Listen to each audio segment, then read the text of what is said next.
Welcome to the Glenn Beck program. Tonight we were going to do our Ask Glenn Anything show, but instead I'm going to do some of the asking. I'm asking members of Congress and the American people, where do we go from here?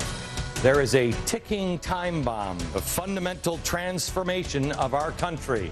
A lot of work to do. Where do we head from here? Come on, let's find out. Well, hello, America. It is Friday, but it is a big, big weekend that we're headed for. The health care vote is happening this Sunday. At least that's what they tell us so far. And the process that the president doesn't seem to care about has been so abused, the average person in America has absolutely no idea what is even happening. What has happened to our country? Is there no honor anymore? The Sunday vote, which I find absolutely amazing that we're creating rights on the Sabbath. How about a final slap in the face to God? The Sunday vote would make changes to the Senate-passed bill while deeming the original legislation to have passed the House. Yeah, let's forget about that whole Constitution thing where it has to pass both the House and the Senate. No, let's instead just deem that it has been passed in the House. Do congressional members really think that America will forget, or are they counting on big labor just to pull them through? Congress doesn't seem to mind the fact that their Gallup poll shows their approval rating is the lowest ever, 16%.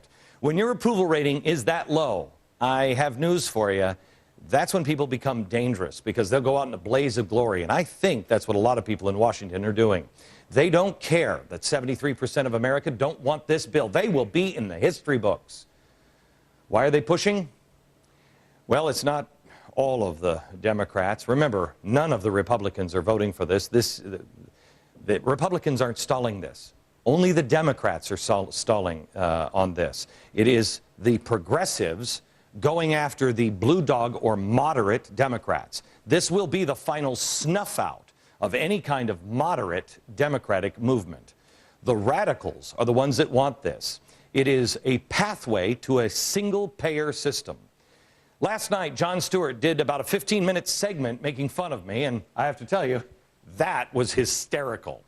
He was very, very funny, but he continues to get it wrong. He should really kind of watch this show once in a while.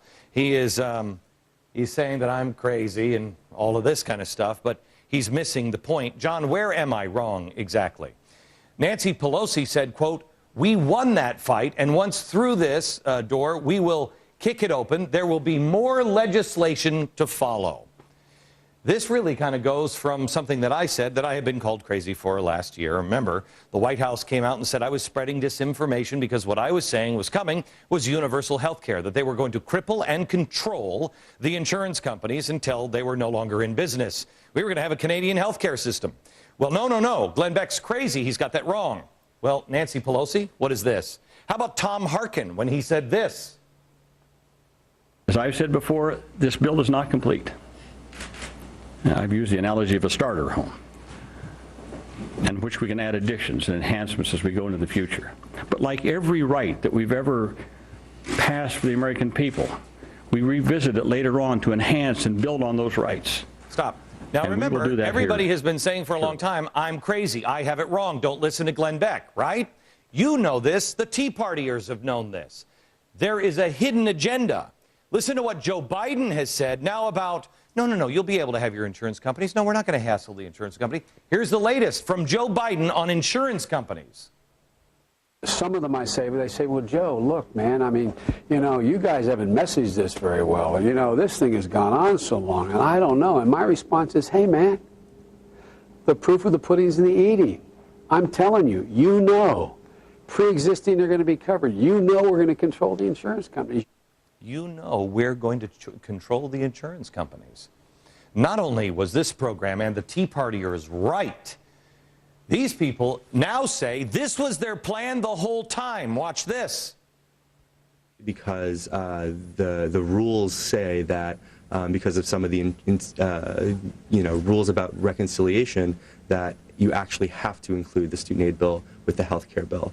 This was the plan all along. When the budget came out for 2010, instructions were given for reconciliation for both health care and for student loans. Instructions were given. The video is from the Center for American Progress, George Soros. We were right. they, the group in Washington and all of their little minions, have clearly been lying about this bill and discrediting anyone that was exposing it. They were just trying to cloud the facts. But we have to pass the bill so that you can find out what is in it away from the fog of the controversy. Away from the fog of controversy. Who's been creating the fog? What about when the president said this week in one of the most important interviews this president has ever given? Thank God for Bret Baier. Listen to what the president said this week to Bret Baier. Now, you keep on repeating the notion that it's 1/6 of the economy. Yes, it's 1/6 of the economy, but we're not transforming 1/6 of the economy all in one fell swoop. It's going to transform. It will slowly be transformed. How do I know that? Because this is what the president said. Now remember, the president has been saying in the last year, I'm not for a single-payer health care plan. I'm not for it. But do you hear what he's saying here? We're going to slowly go into it.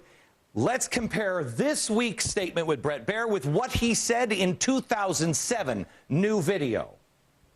My belief that not just politically but also economically, it's better for us to start getting a system in place, a universal health care system signed into law by the end of my first term as president, and build off that system to further, to make it more rational. By the way, Canada did not start off immediately with a single payer system. They had a similar transition step. Transitioning a system is a very difficult and costly and lengthy enterprise. It's not like you can turn on a switch and you go from one system to another. In this same clip, he starts with saying it's at least a $2 trillion program. Thank you, but no thank you. We have been lied to, and you see now, I'll show you later on in the program, they're now using water as a wedge, water as a bribe. Holy cow, we are in bed with some really evildoers. Oh boy, did that sound like George Bush? We know what's coming.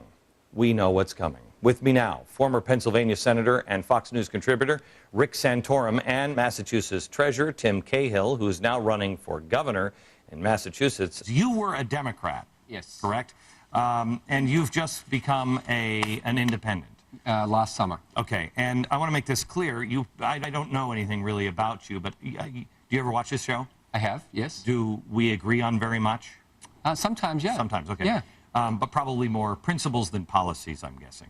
It depends. Okay. It depends. You want reform on health care. Correct. So do I. I just don't want the government to do it. I want the government to ease restrictions, et cetera, et cetera. Do you want a big program? No. Okay. No. You say, now you're the Secretary of Treasury, I'm the right? Treasurer, Yeah, yes. you're the Treasurer. You say that if this passes, this will bankrupt the United States within 4 years.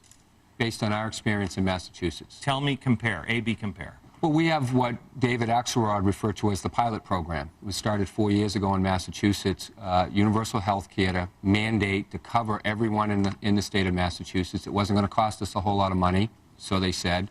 It was going to work. We have a public exchange that was going to match up private insurance with people who couldn't get insurance or small businesses. Hasn't worked out the way they said it was going to work out. And it has increased costs just in Massachusetts of about $4 billion over when this program was started in 2006. And just today, the governor himself announces an extra $300 million hole in our health care line items. So it is bankrupting the state and would have bankrupted our state if not for the federal government being overly generous with Medicaid reimbursements over these last 4 years. They've really propped this system up to keep it in place. So what is the difference between this system and the Massachusetts system? I mean, if this is the pilot program, I've noticed that nobody has gone in and said, hey, maybe we should look, maybe we should do a pilot program. You know what? In your beloved Illinois, Barack Obama, do the pilot program there, because if it works, great. But nobody wants to do that. If they say this is the pilot program and it's disintegrating, what has the government learned and has changed in this bill? Any idea? I don't think anything's changed. I think I haven't read all